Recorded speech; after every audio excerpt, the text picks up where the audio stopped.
May 7, 1945. Victory in Europe was hours away.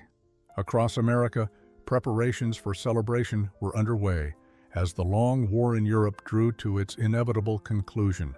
But in a modest prisoner of war facility outside Colorado Springs, Colorado, something was happening that would challenge everything Americans thought they understood about victory, redemption, and the simple power of human kindness. When camp officials gathered 53 female German prisoners to announce their impending repatriation, they expected relief, perhaps even joy. What they witnessed instead was something unprecedented in the history of American military operations. 22 women, their faces marked by months of internal struggle, stepped forward with an impossible request. They asked to stay in captivity rather than return to freedom in their homeland. These weren't hardened Nazi ideologues or fanatics who had committed atrocities. They were young women who had served as radio operators, nurses, and administrative personnel for the Wehrmacht. Women who ranged in age from 19 to 32, captured during the final chaotic months of the European War. What could possibly transform enemy prisoners into people who preferred American captivity to German freedom? The answer lay not in grand political gestures or dramatic moments of conversion, but in something far simpler and more profound. It began with butter. Real butter, creamy and golden, spread thick on mashed potatoes that steamed on metal trays in an American mess hall. Before we discover how something as ordinary as butter could change the course of 53 lives, tell us where you're watching from in the comments below. The story begins 6 months earlier, in November of 1944, when the first transport of female German prisoners arrived at Camp Carson. Unlike the larger facilities housing thousands of male POWs across America, this smaller compound had been hastily adapted to house women. The military had little experience with female prisoners of war, and uncertainty hung over every decision about how to manage them. The women who stepped off the transport trucks that cold November morning carried with them more than just the worn remnants of their gray auxiliary uniforms. They carried years of propaganda, deeply embedded beliefs about American cruelty and deprivation, and an absolute certainty that they were about to experience the worst treatment imaginable. Among them was 21-year-old Ottilie Bauer, called Tilly by everyone who knew her. A radio operator from Stuttgart, she had joined the Women's Auxiliary Corps in 1943, believing she was contributing to her country's defense. Now, standing in the Colorado wind with her threadbare coat pulled tight against the mountain chill, she clutched a small leather diary that contained the only remaining fragments of her previous life. She had no idea that within hours, everything she believed about America, about her enemies, and about the war itself would begin to crumble. It would start in the mess hall with a simple plate of food that contradicted every lie she'd ever been told. The 53 women who arrived at Camp Carson that November afternoon represented a cross-section of Germany's female auxiliary services. They had been captured in France and Belgium as German forces retreated, swept up in the chaos of a collapsing front.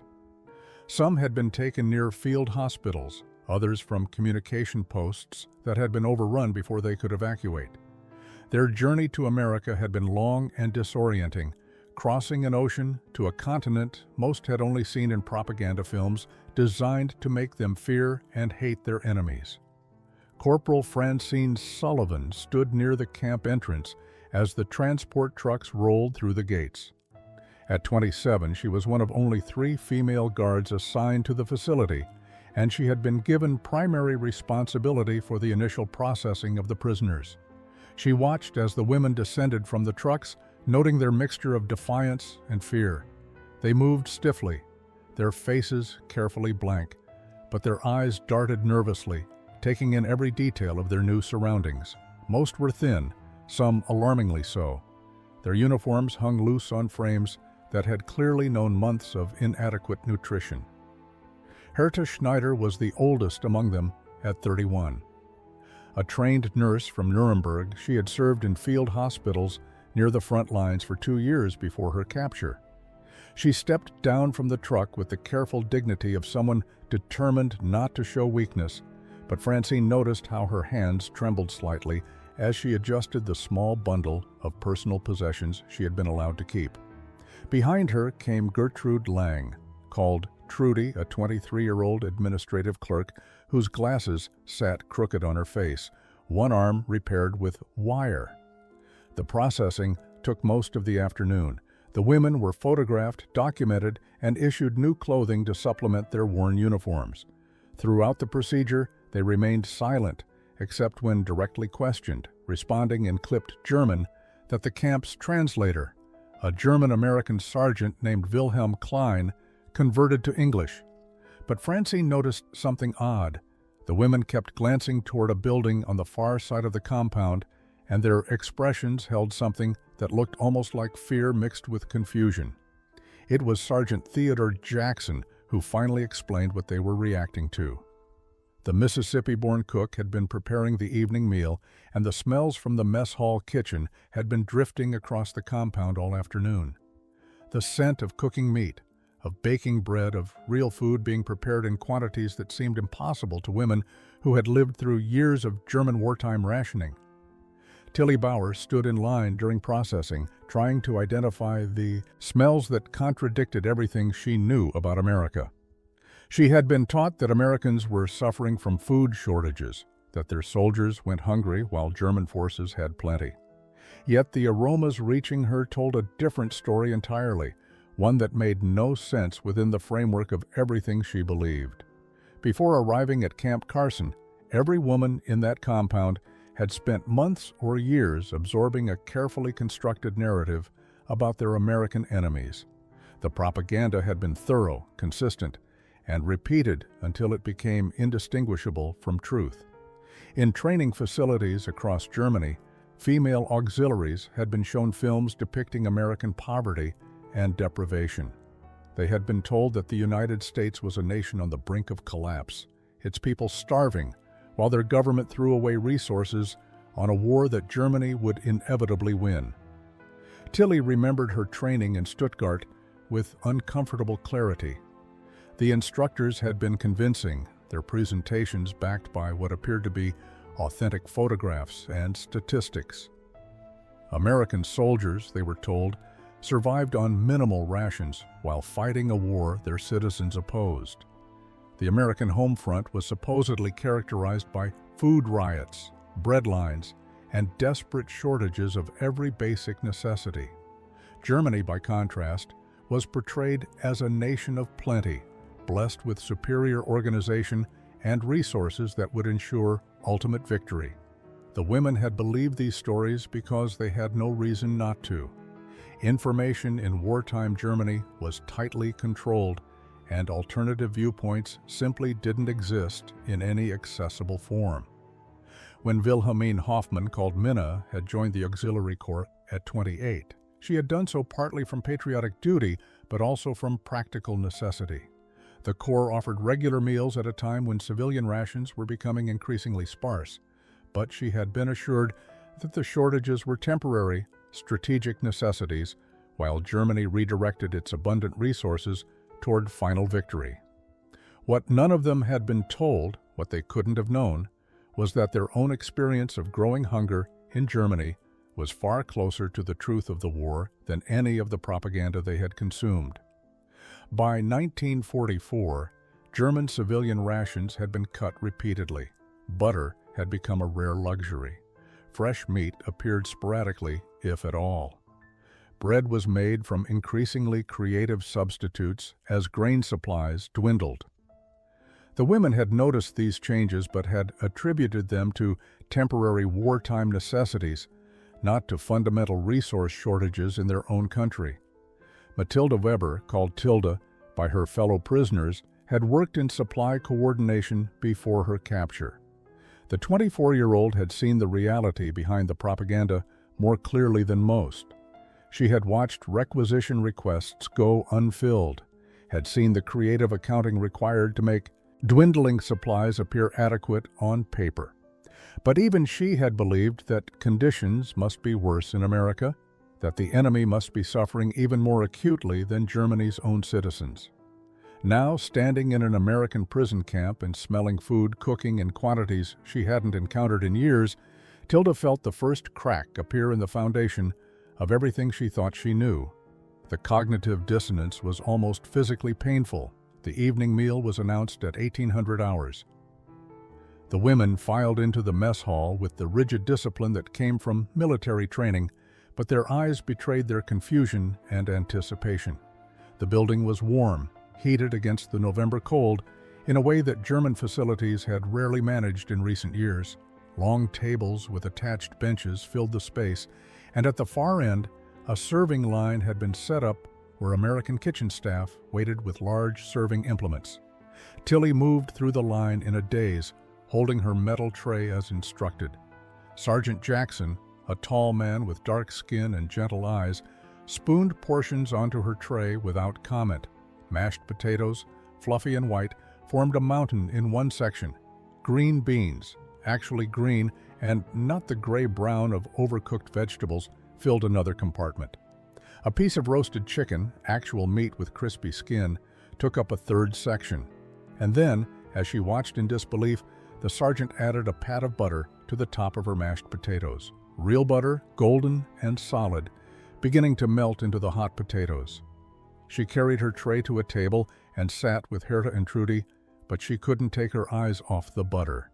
It had been 3 years since she had seen real butter. 3 years of ersatz spreads made from coal byproducts and chemicals, of margarine so inferior it barely deserved the name, of bread eaten dry because there was nothing to put on it. The last time she had tasted actual butter had been at her grandmother's house in Stuttgart in 1942, before the shortages became severe, before everything good disappeared from German tables. Around her, the other women were having similar reactions.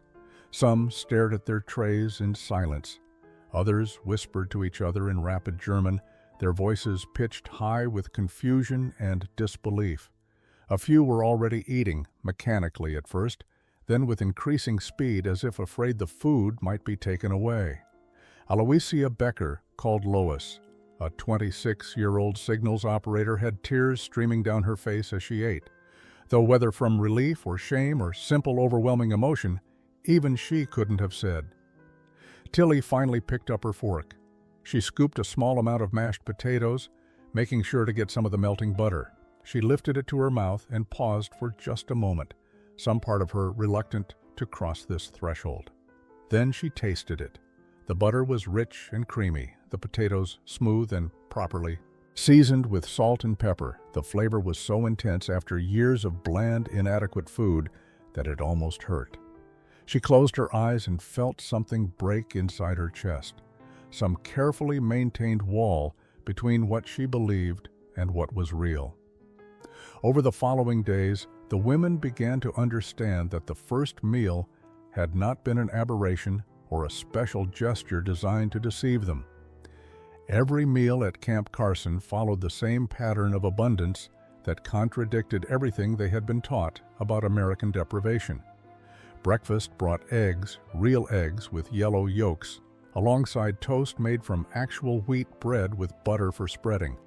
Lunch offered sandwiches with generous portions of meat and cheese, accompanied by fresh fruit when available.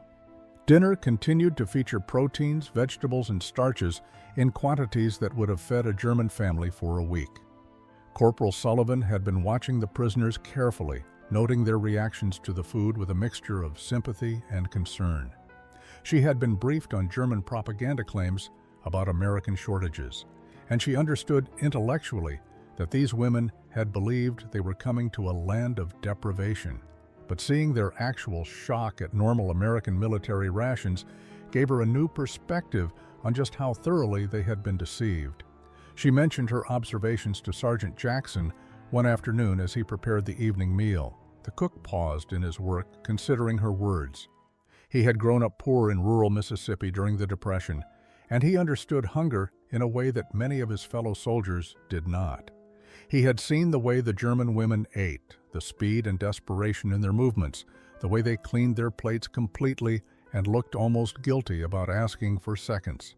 It reminded him of his own childhood, of times when his family hadn't known where the next meal would come from. These women, he realized, had been living with that uncertainty for years, even before their capture. Tilly had taken to lingering near the mess hall between meals, drawn by curiosity about the source of such abundance. Through the kitchen windows, she could observe the American staff at work, and what she saw continued to undermine her understanding of the war. Sacks of potatoes were stacked along one wall, dozens of them, more potatoes than she had seen in one place since before the war. Crates of canned goods lined shelves from floor to ceiling. A large refrigeration unit, miraculously functioning despite what she had been told about American infrastructure collapse, held quantities of milk, butter, and fresh vegetables. Sergeant Jackson noticed her watching, and, after checking with Corporal Sullivan, invited her inside to see the kitchen properly. Through halting English and Wilhelm Klein's translation, he explained the American military supply system. Food came from farms across the country, he told her, transported by a logistics network that had actually grown more efficient during the war rather than collapsing, as German propaganda claimed. The abundance she saw was normal, expected, the baseline for feeding American soldiers and, by extension of the Geneva Convention, prisoners in their custody. The realization of how thoroughly they had been deceived created a complex emotional storm within the German prisoners. By their second week at Camp Carson, the women were no longer simply grateful for the food they received. They were struggling with shame, confusion, and a growing anger at the system that had lied to them so completely. The cognitive dissonance between what they had been taught and what they were experiencing daily created conversations that grew increasingly heated during their free time in the barracks. Herta found herself at the center of many of these discussions. As the oldest prisoner and a medical professional, the other women looked to her for guidance in processing their conflicting emotions. She understood their turmoil because she felt it herself every time she sat down to a meal. The food was better than what she had eaten as a free woman in Germany, better than what she had been served while working in field hospitals supposedly supporting victorious German forces. Every bite reminded her that she had been part of a massive deception. Some women, like Minna, initially tried to rationalize the contradiction. Perhaps this particular camp was unusual, she suggested.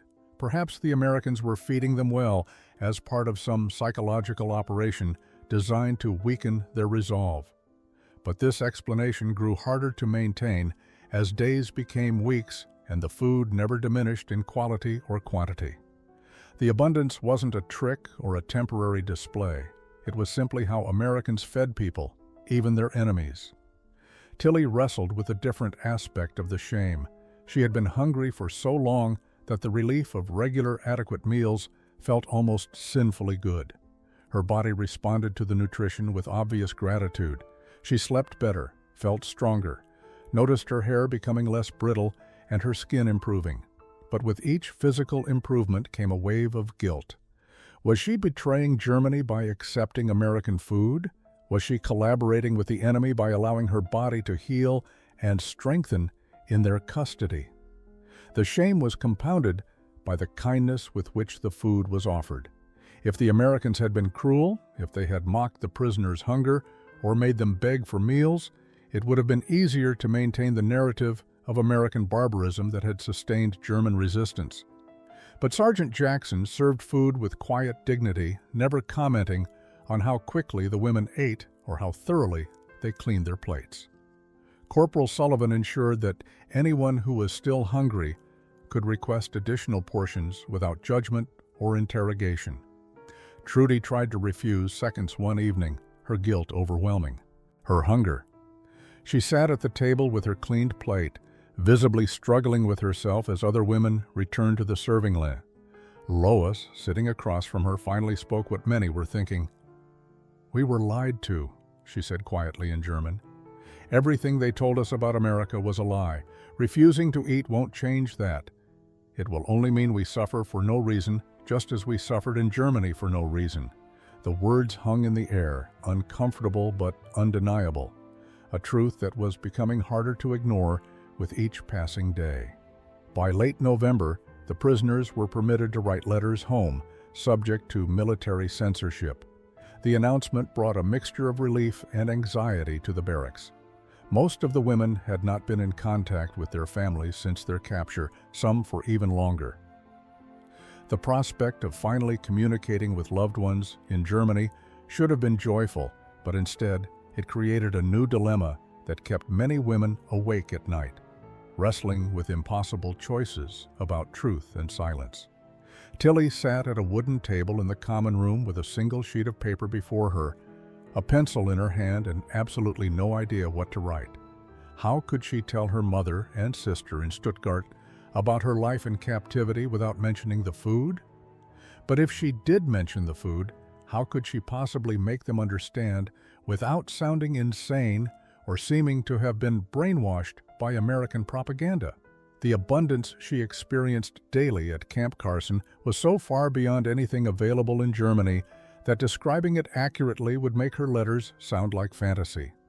She started several times, each attempt ending with the paper crumpled and discarded. "Dear Mother," she wrote, "I am safe and well treated. We receive adequate food." But adequate was a lie. "Dear Mother, I am safe.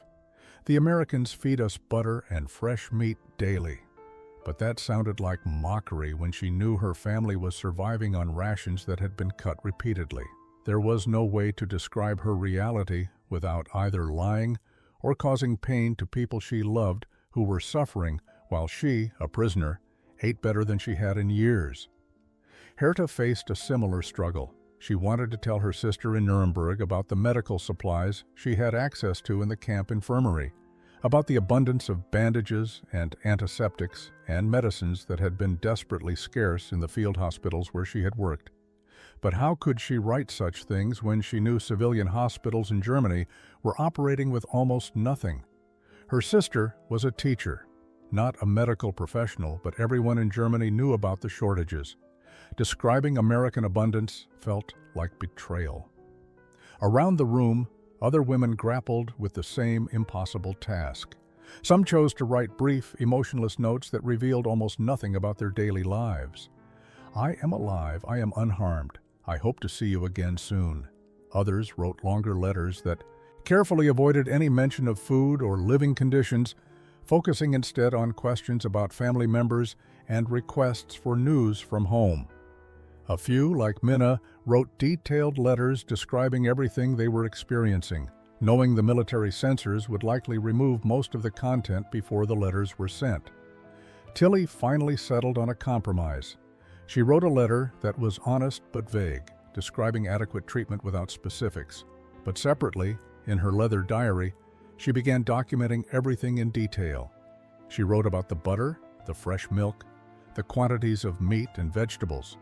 She described Sergeant Jackson's kitchen and Corporal Sullivan's kindness. She documented her own shame and confusion. Someday, she told herself, this record might matter. Someday, someone might need to know the truth about what they had experienced, about the lies they had believed and the reality they had discovered. Sergeant Theodore Jackson had been working as a military cook for 3 years, but the German women prisoners at Camp Carson were unlike any group he had previously served. He noticed things about them that others missed, subtle signs that spoke to someone who had personal experience with real hunger. The way they positioned themselves near the serving line long before mealtimes. The careful attention they paid to portion sizes, their eyes tracking his serving spoon as if calculating exactly how much food they would receive. The complete silence that fell over the mess hall during meals, broken only by the sounds of eating. One evening in early December, he watched as Tilda approached the serving line for the second time, her movements hesitant and uncertain. She had already finished her first serving, but was clearly still hungry. Yet she approached with visible reluctance, as if expecting to be refused or punished for wanting more. Jackson spooned a full second portion onto her plate without comment, adding an extra pat of butter, and gestured for her to take additional bread if she wished. The look of surprise and gratitude on her face troubled him deeply. He mentioned the incident to Corporal Sullivan during cleanup. "These women eat like people who've been starving for years, not months," he observed. Sullivan nodded, sharing her own observations about the prisoners' physical condition when they arrived. Most had been underweight, some dangerously so. Their hair had been dull and brittle, their skin showing signs of vitamin deficiencies. The transformation over just a few weeks of adequate nutrition had been remarkable, but also revealing about the deprivation they had endured. Jackson began making subtle changes to his meal preparations. He increased portion sizes slightly, knowing the women needed more calories to recover from extended malnutrition. He made sure there was always extra food available for anyone who wanted seconds or thirds. He began baking bread daily, knowing that fresh bread with butter seemed to affect the prisoners particularly deeply. The aroma of baking bread, he noticed, brought women to the mess hall windows even between meal times, drawn by a smell that apparently held powerful associations with better times in their lives. His own childhood in Depression-era Mississippi informed his understanding. He remembered his mother's creativity in feeding 7 children on almost nothing, the way hunger had been a constant presence in their household during the worst years. He remembered the shame of being hungry, the way it diminished a person's sense of dignity and worth. He recognized that same shame in the German women's eyes, and he was determined that no one would feel ashamed about needing food while under his care. Tilly began to understand that Sergeant Jackson's generosity was intentional, not accidental. She observed how he served food, noting that he gave slightly larger portions to women who appeared particularly thin or weak. She saw how he positioned extra bread near the end of the serving line where women could take additional pieces without having to ask. Most tellingly, she noticed that he never showed surprise or judgment when prisoners returned for second or third servings, treating their hunger as completely normal and acceptable. December arrived with heavy snow that transformed Camp Carson into a landscape both beautiful and alien to the German prisoners. Most had never experienced mountain winters, and the dramatic Colorado weather became another reminder of how far from home they truly were. But the approaching Christmas holiday created an atmosphere of complicated emotions throughout the compound. For many prisoners, this would be their first Christmas away from family, their first holiday celebrated in enemy captivity, and no one knew quite how to navigate the strange intersection of tradition, homesickness, and their current circumstances. Corporal Sullivan proposed organizing a modest Christmas celebration for the prisoners, understanding that depression and homesickness could pose serious morale and health problems during the holidays. She cleared the idea with Camp Command, receiving permission to allow the women to create simple decorations and to organize an evening gathering on Christmas Eve. What she didn't tell the prisoners immediately was that Sergeant Jackson had been planning something special for the Christmas meal, something that would prove to be another turning point in their understanding of American intentions. The prisoners approached the holiday preparations with cautious interest. Tilly and several others volunteered to create decorations from available materials, cutting paper stars and chains from old newspapers and magazines. Herta organized a small group to practice German Christmas carols, thinking that music might help ease the homesickness that was becoming increasingly visible in the barracks. The activities provided welcome distraction from the uncertainty about their futures and the guilt many felt about being adequately fed while their families in Germany struggled. Christmas Eve arrived cold and clear, the Colorado sky brilliant with stars visible in the mountain air. The mess hall had been transformed as much as circumstances allowed. The paper decorations hung from rafters and candles borrowed from the camp chapel provided warm light. The women gathered nervously, unsure what to expect from an American Christmas celebration. Some wore their best remaining clothes, attempting to mark the occasion with whatever dignity they could muster given their limited resources. Then Sergeant Jackson and his kitchen staff began bringing out the Christmas meal, and the prisoners fell into stunned silence. The dinner exceeded anything they had experienced in their weeks at the camp. Roasted turkey, golden brown and steaming, emerged from the kitchen on large platters. Sweet potatoes, topped with what appeared to be marshmallows, created a dish none of the German women had ever seen before. Fresh rolls, still warm, were piled in baskets. Cranberry sauce, green beans with almonds, and mashed potatoes with gravy filled serving bowls. And for dessert, Sergeant Jackson had somehow managed to acquire the ingredients for pumpkin pie, explaining through Wilhelm Klein that this was a traditional American holiday dish. The abundance was overwhelming. Lois began crying quietly before the meal even began, overwhelmed by the generosity being shown to them as prisoners on a holiday that should have been reserved for celebration among families and friends. Minna stared at the turkey as if unable to believe it was real. Even Herta, who had maintained careful emotional control since their arrival, felt her composure crack at the sight of such abundance being offered to enemy prisoners on what should have been the Americans' own special celebration. The Christmas celebration marked a subtle but significant shift in the relationship between prisoners and their American captors. In the days following the holiday, conversations became more frequent and more personal. The barrier of mutual suspicion that had characterized the first weeks of captivity had been weakened by the generosity shown during what should have been the Americans' own special celebration. Women who had previously kept their distance from the guards began initiating conversations, asking questions, attempting to understand the people who had shown them such unexpected kindness. Corporal Francine Sullivan found herself becoming an informal confidant to several of the prisoners, particularly those whose English was improving rapidly. One afternoon in early January, she was making her rounds through the compound when she encountered Herta sitting alone in the common room, staring at a letter she had received from Germany. The older woman's face showed signs of recent tears, and Sullivan hesitated before approaching, unsure whether her presence would be welcome or intrusive in what appeared to be a private moment of grief. Herta looked up and, after a moment's hesitation, gestured for Sullivan to join her. The two women sat in silence for a few moments before Herta began to speak in careful, accented English. "My sister writes from Nuremberg," she said quietly. "She tells me they have no butter since 1942. No real butter for 3 years." She paused, struggling with both the language and the emotion. "She tells me their Christmas dinner was turnip soup and a small piece of bread. This was all they had for Christmas." Sullivan listened without interrupting as Herta continued, the words coming faster now as if a dam had broken. "I have not told her what we eat here. How can I tell her?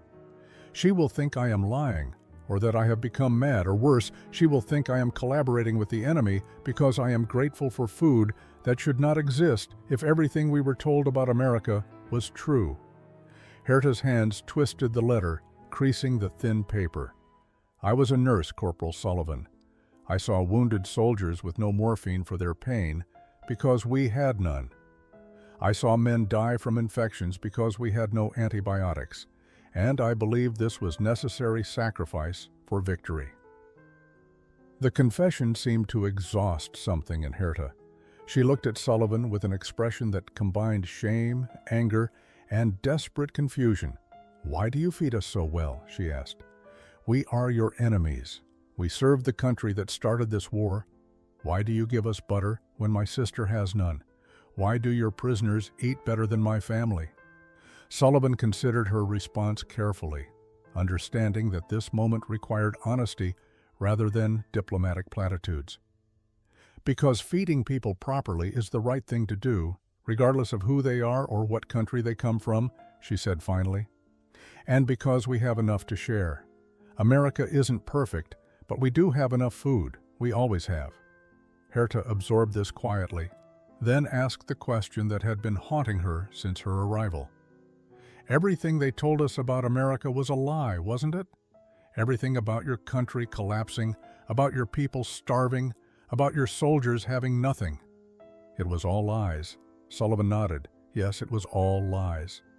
Herta closed her eyes briefly, as if absorbing a physical blow, then opened them with an expression of grim determination. "Then what else was a lie? What else did they tell us that wasn't true?" By February of 1945, the physical transformation of the German prisoners had become impossible to ignore. The women who had arrived at Camp Carson in November, looking gaunt and unhealthy, had gained weight, their faces filling out, their complexions improving, their energy levels rising noticeably. The camp physician, Captain Robert Morrison, documented the changes in his monthly reports with a mixture of professional satisfaction and troubled awareness of what these improvements revealed about the prisoners' previous conditions. Captain Morrison conducted routine health examinations of all prisoners, and his findings painted a clear picture of systematic malnutrition followed by recovery. On average, the women had gained between 10 and 15 pounds since their arrival, bringing most of them closer to healthy weights for their heights and ages. But more significantly, blood tests showed improvements in markers that indicated they had been suffering from vitamin deficiencies and protein malnutrition before their capture. Their bodies were responding to adequate nutrition with dramatic healing that suggested they had been operating in a state of deprivation for extended periods, possibly years. The women themselves noticed the changes with complicated feelings. Tilly found that her uniform, which had hung loosely on her frame when she arrived, now fit properly.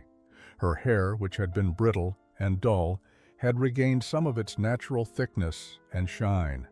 She could see in her reflection that her face had lost the hollow, angular quality that had characterized her appearance during her final months in Germany.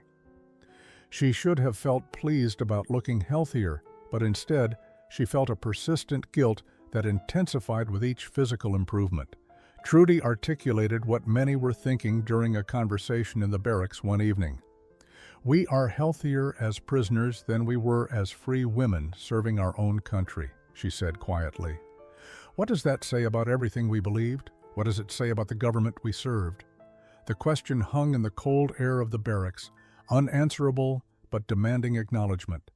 The women's improved health was living proof of the deception that had governed their lives in Germany, evidence written on their own bodies that they could not deny or rationalize away. Minna had begun keeping careful notes about the changes she observed in herself and others, a habit born from her administrative training. She documented weight gains, improvements in skin and hair quality, increased energy levels, and even changes in emotional states. Many women who had been depressed and listless upon arrival were now more active and engaged. Sleep quality had improved across the board. Minor health complaints that had plagued women for months or years had resolved themselves with proper nutrition. The evidence was overwhelming and undeniable. But the improvement in their physical condition created a new source of shame and confusion. Letters from Germany continued to describe worsening conditions, increasing hunger, and desperate circumstances.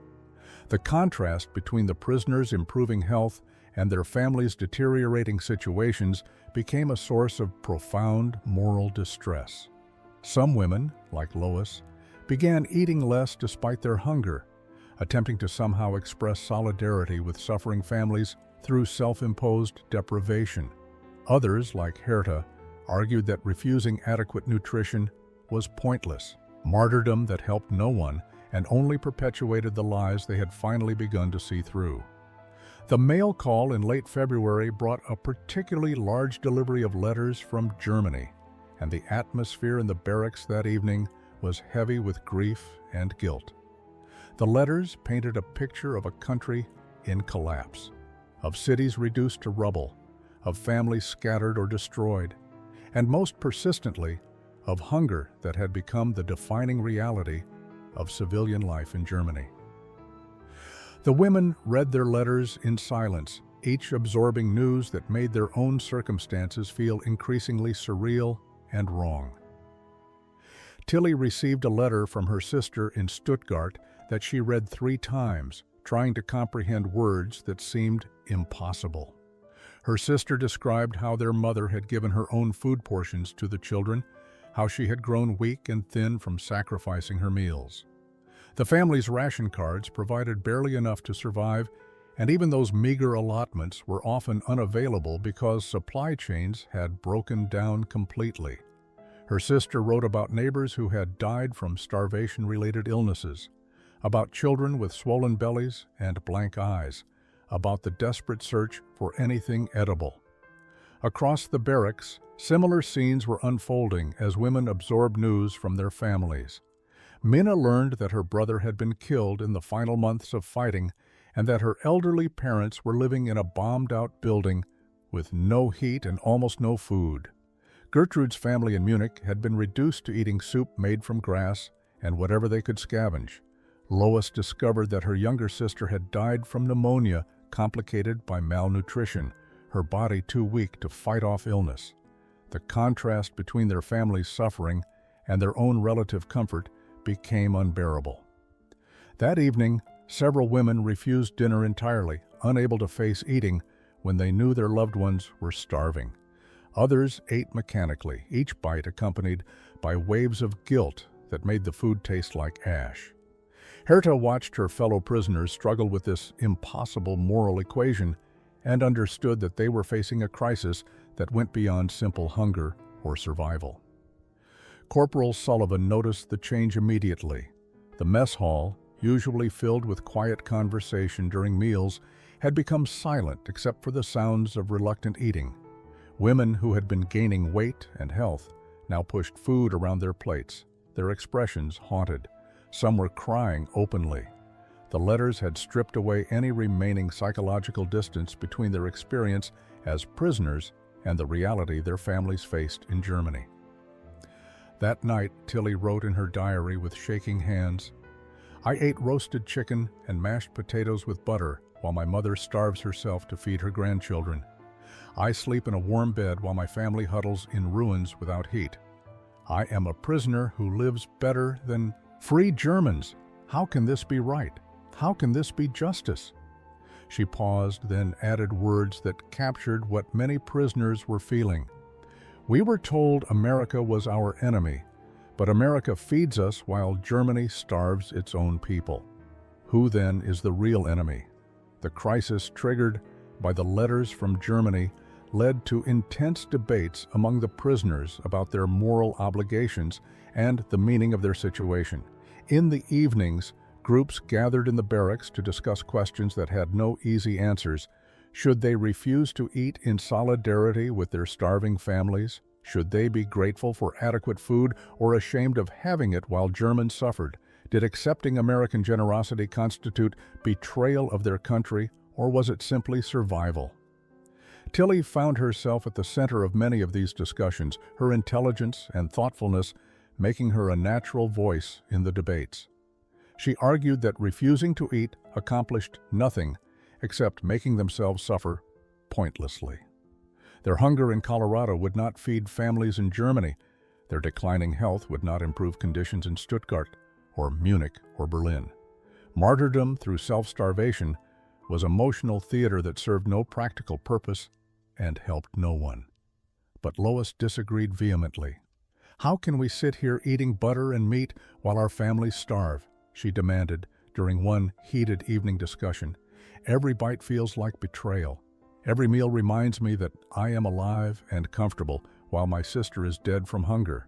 If we accept this food without protest, without some gesture of solidarity, are we not saying that American comfort matters more than German suffering?"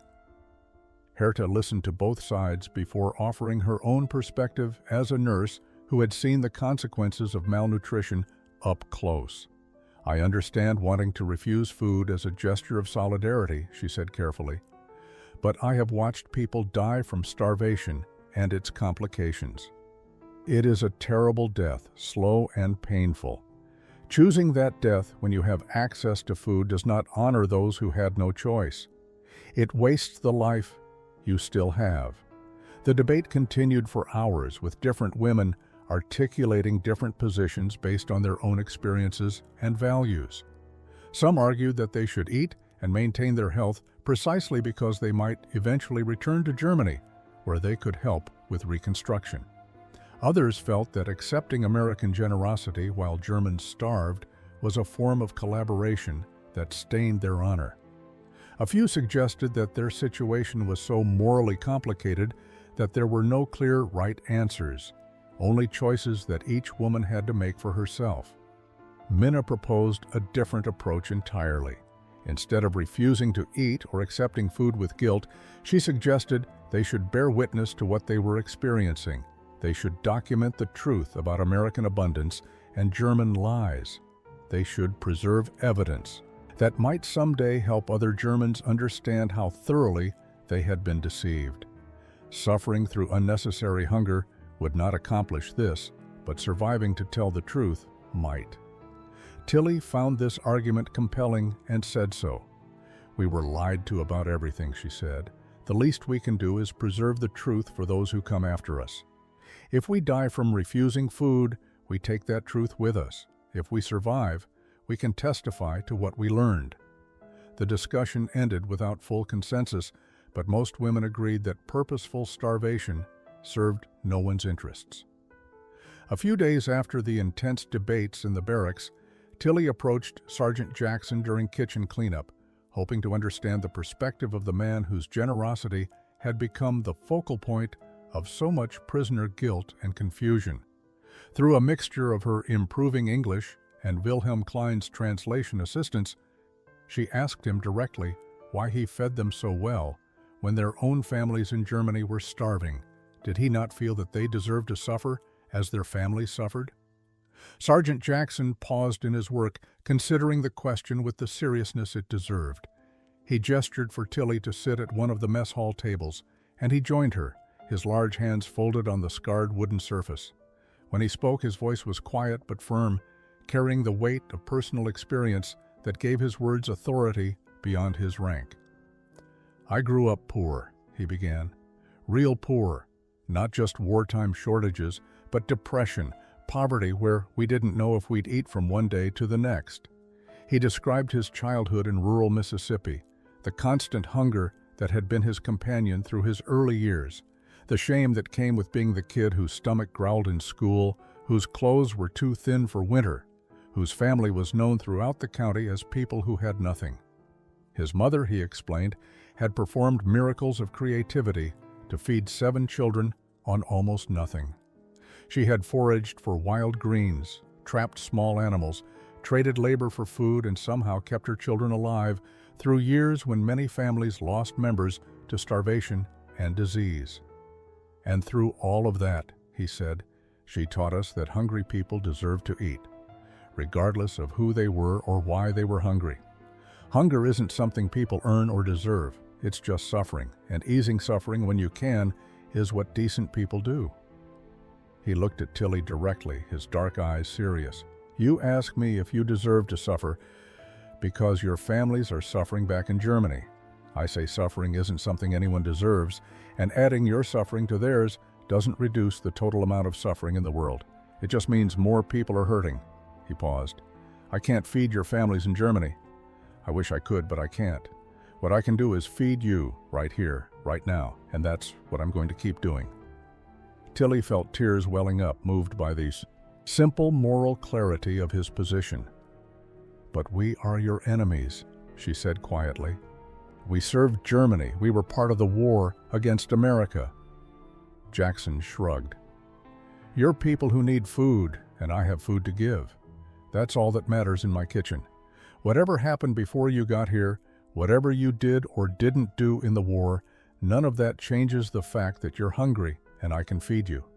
His philosophy was simple but profound, and it cut through all the complicated moral debates that had consumed the prisoners for days. May 8, 1945 arrived with the news that Germany had surrendered unconditionally. Victory in Europe was official. The war that had consumed the continent for 6 years was finally over, and across America, celebrations erupted in streets and town squares. But at Camp Carson, the announcement brought not celebration, but profound uncertainty about what would happen next to the 53 German women who had spent the past 6 months in American captivity, learning truths that had shattered their understanding of the world. Corporal Sullivan gathered the prisoners to inform them officially of Germany's surrender, expecting reactions that might range from relief to despair. What she saw instead was a complicated mixture of emotions that reflected how thoroughly these women's relationship to their homeland had been transformed. Some cried, mourning the defeat of their country and the deaths of so many German soldiers and civilians. Others seemed almost numb, as if the news was simply confirming what they had already known must come. A few appeared relieved that the fighting was finally over, but underlying all their reactions was a question that no one wanted to voice directly: what would happen to them now? In the days following the surrender announcement, rumors spread through the compound about repatriation procedures being developed for German prisoners of war. Male POWs in camps across America were being prepared for return to their defeated homeland. The women assumed they would face the same fate, and the prospect filled many of them with dread that they struggled to articulate even to each other. Tilly tried to imagine returning to Stuttgart, to a city she knew from letters had been heavily bombed, to a family struggling with starvation and homelessness, to a country that bore no resemblance to the Germany she had left. She tried to imagine explaining where she had been, what she had eaten, how American captivity had been characterized not by cruelty but by generosity. Would her family believe her? Would they think she had been brainwashed or had collaborated with the enemy? How could she bridge the gap between her experience and theirs? Herta faced different concerns. At 31, she was old enough to remember Weimar Germany and the chaos that had preceded the Nazi rise to power. She feared that Germany's defeat might bring similar turmoil, with food shortages, political instability, and social breakdown creating conditions even worse than wartime deprivation. As a nurse, she knew she would be desperately needed in Germany, but she also knew that German medical facilities would have nothing: no supplies, no medications, no equipment. Could she return to practicing medicine under such impossible conditions after experiencing American abundance? The women began having quiet conversations about possibilities they barely dared voice aloud. What if they didn't have to return immediately? What if there were alternatives to repatriation? The questions were dangerous, suggesting disloyalty to Germany, but they persisted nonetheless. Whispered in corners of the barracks late at night, when women couldn't sleep for worrying about their futures. The official announcement came on May 15, 1945. Camp Commander Colonel William Patterson called a general assembly of all German prisoners to explain repatriation procedures that had been finalized by the War Department. The 53 women gathered in the mess hall, their faces reflecting months of internal struggle about what this moment would mean for their futures. Many had been unable to sleep the previous night, knowing that decisions made in the coming days would determine the entire trajectory of their remaining lives. Colonel Patterson stood before them with official documents, his expression serious but not unkind. He explained through Wilhelm Klein's translation that transportation would be arranged within 3 weeks. The women would be processed through displaced persons camps in Europe before being released to return to their homes or to whatever remained of their homes in occupied Germany. He assured them they would be treated fairly throughout the process and that the International Red Cross would assist in locating family members for those who had lost contact. What he didn't expect was what happened next. Tilly stood slowly, her legs shaking, but her voice steady when she spoke in careful English. "Colonel Patterson, may I speak for some of us?" The colonel, surprised but willing to hear her out, granted permission. Tilly looked around at her fellow prisoners before continuing, seeing in their faces the same desperation and hope she felt. "Some of us have been discussing our situation," she said, "and we wish to ask if there might be alternatives to immediate repatriation."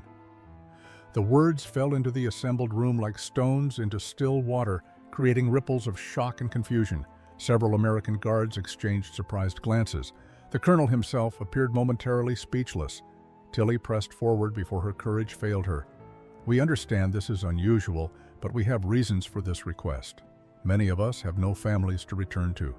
Some have lost everyone in the bombing. Others have not heard from their families in years and don't know if anyone is alive. Herta stood next, adding her voice to Tilly's.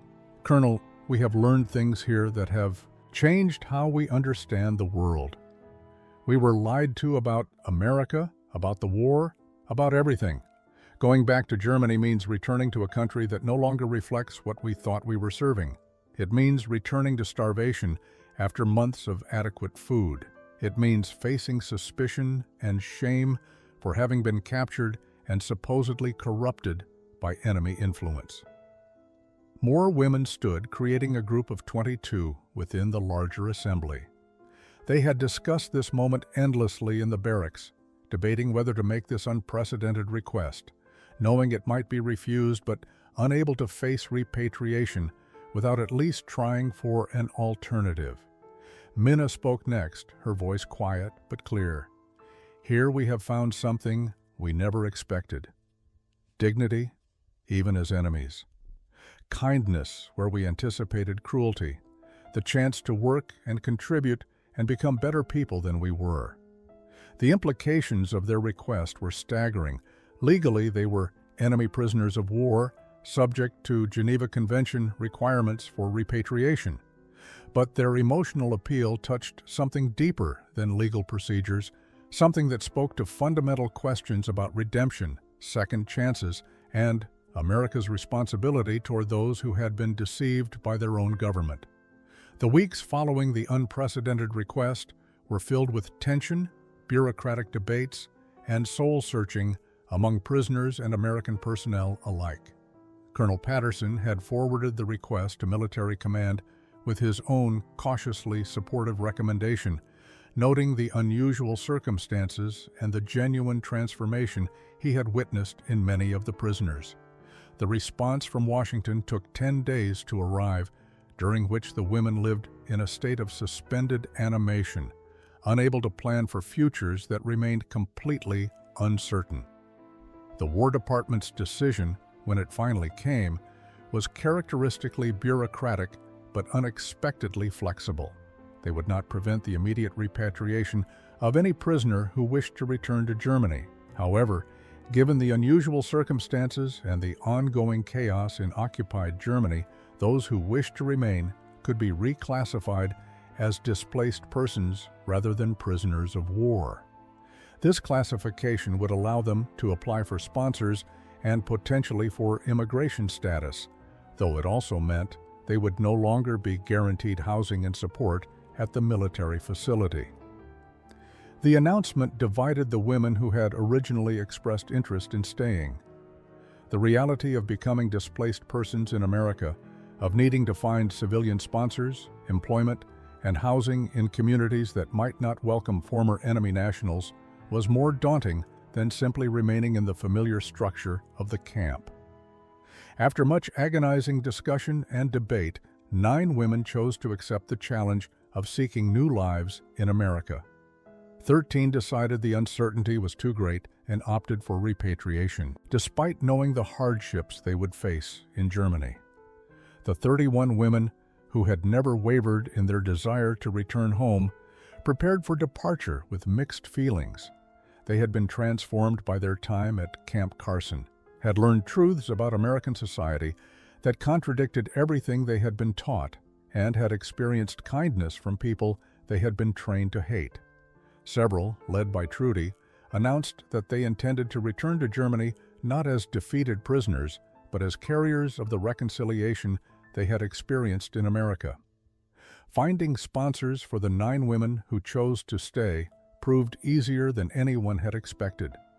Local families and organizations, moved by the women's story and their obvious sincerity, stepped forward to offer support. A Worcester family offered to sponsor Tilly, providing housing while she sought employment as a translator. The local hospital arranged for Herta to continue her medical training under supervision, with plans to help her obtain American nursing certification.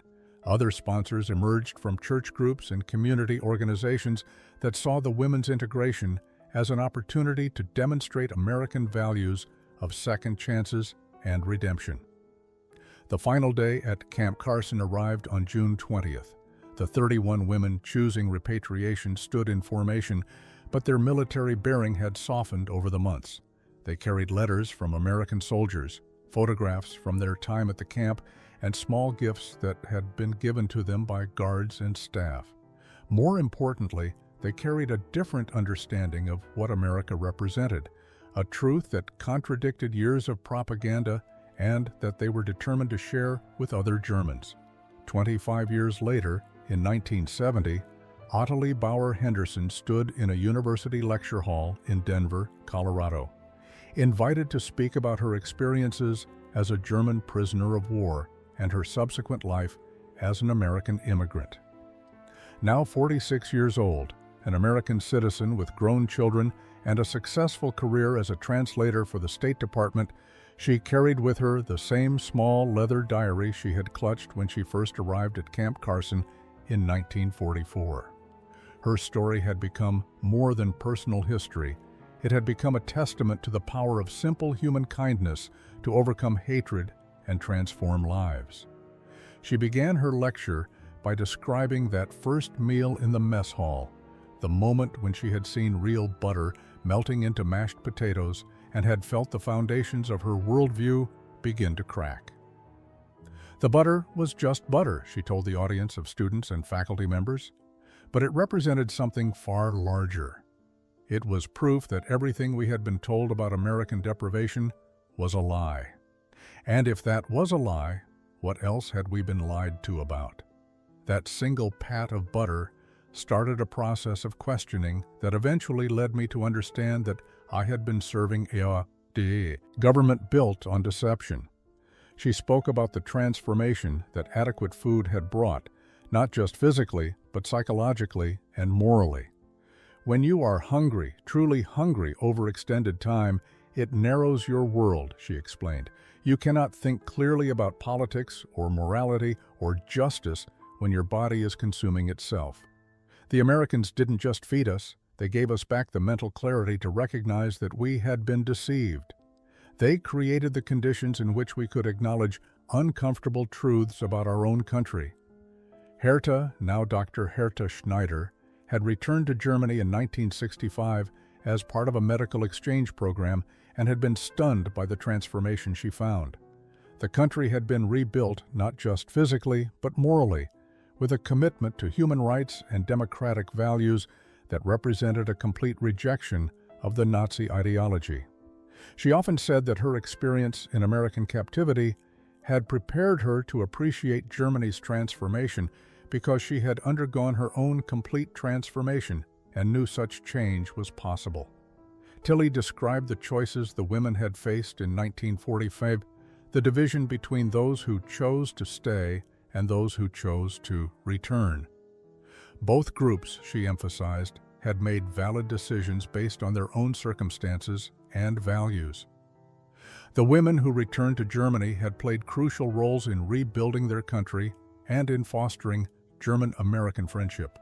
Those who stayed had become living examples of America's capacity for forgiveness and its willingness to offer second chances to those who embraced its values. She concluded her lecture by holding up that small leather diary, its pages yellowed with age but its contents preserved. In these pages, I documented everything: the butter, the fresh milk, the kindness of Sergeant Jackson and Corporal Sullivan, my confusion, my shame, my gradual understanding that enemies could become friends.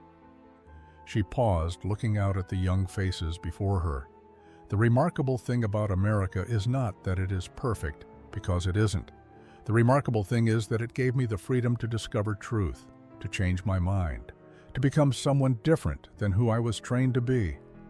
That freedom began with butter and mashed potatoes, with the simple act of feeding hungry people adequately, regardless of who they were or what they had done.